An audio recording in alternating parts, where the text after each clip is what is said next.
est Maxime Auters, j'ai 33 ans et je suis responsable du développement commercial de Layton pour la Belgique francophone. J'ai rejoint le Cercle du Lac en janvier 2019 dans le but assez commun de développer mon réseau personnel et à la fois de faire connaître Layton au plus grand nombre en Wallonie et à Bruxelles.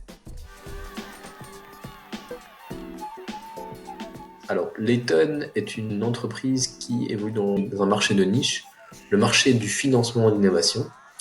Ça veut dire concrètement que nous appliquons pour compte de nos clients des mesures incitatives visant à promouvoir l'innovation en Belgique, que ce soit des incitants fiscaux ou des subsides à l'innovation.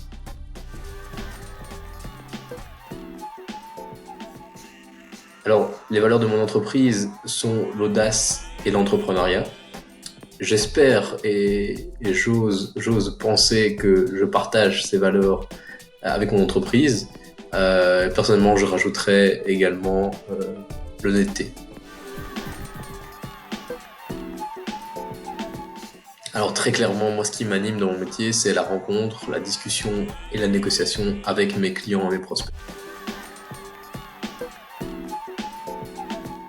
Alors, c'est assez classique, mais je pense que ça me caractérise bien. Je suis quelqu'un qui essaie toujours de faire un petit peu mieux dans ma vie personnelle et dans ma vie professionnelle que ce qu'il a fait la veille. Et moi, c'est quelque chose qui, le mieux, c'est quelque chose qui me tient et qui m'anime.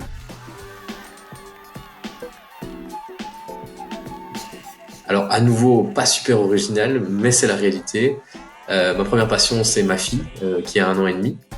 La seconde passion, ce sont les jeux de société, principalement les jeux de stratégie. Et la dernière, c'est le sport, le tennis et la course à pied en tête.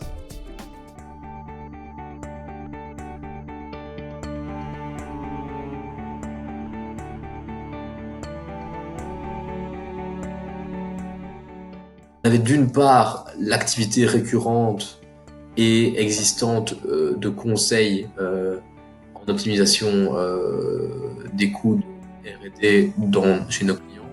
Alors cette activité-là n'a pas été ou très peu impactée par le confinement. Et l'autre activité, c'est tout ce qui est développement commercial, c'est l'activité qui m'occupe principalement. Là, il faut bien admettre que on a subi une baisse assez significative de notre volume d'activité. Néanmoins, avec la direction, on a choisi de ne pas nous mettre en chômage technique temporaire. La distance physique est une chose, mais chez Layton, ça n'a pas créé un bug tout à fait monumental, puisque déjà auparavant, le télétravail était une norme qui était appliquée au moins 1 jour par semaine par la quasi-totalité des employés.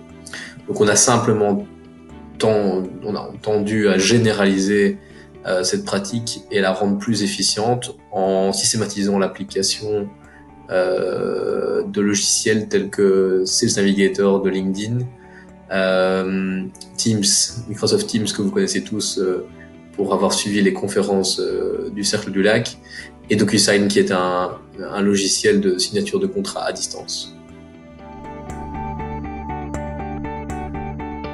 Alors, dans mon cas, ce qui était le plus dur, et ça a duré quelques jours, mais ça m'a paru long, c'est d'accepter que je n'étais plus la priorité de mes prospects ou de mes clients, puisque simplement ils devaient faire tourner simplement l'activité. C'était leur objectif, répondre aux besoins primaires d'une activité.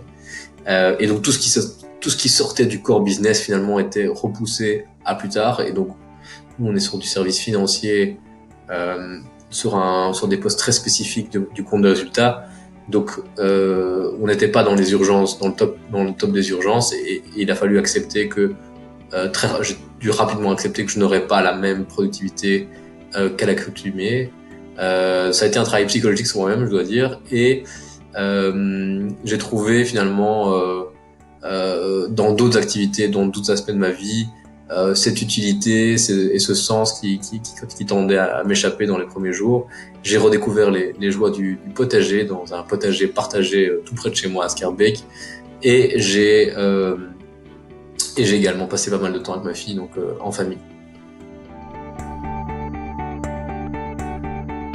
Donc, comme je le disais, j'ai rapidement compris que je n'aurais pas, faute d'interlocuteur, je n'aurais pas le même rendement commercial que ce que je pouvais avoir en temps normal.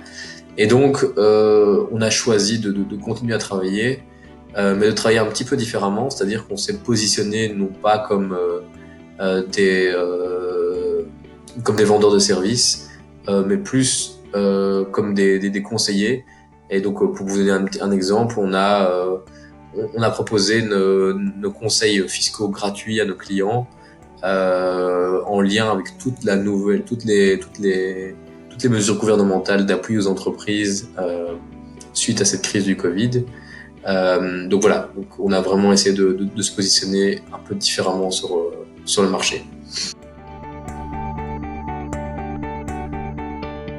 Alors, pour un extraverti comme moi, c'est très clair. Ce qui m'a manqué le plus, c'est le contact humain avec mes clients, mes prospects. Alors, c'est un secret pour personne. Les résultats de 2020 des entreprises vont être mis sous pression. Et donc, je pense il est tout à fait opportun de se poser aujourd'hui la question de l'optimisation des comptes de résultats de toutes les entreprises. Il y a des aides qui existent. Les aides à l'innovation dont les tonnes s'occupent ne sont qu'un pan de celle-là, mais en tout cas, sur ce pan-là, on peut vous aider. Donc, si vous êtes une entreprise qui a des activités de recherche ou de développement, au sens large du terme, on peut vraiment vous aider à optimiser ces postes de coûts dans votre compte de résultats.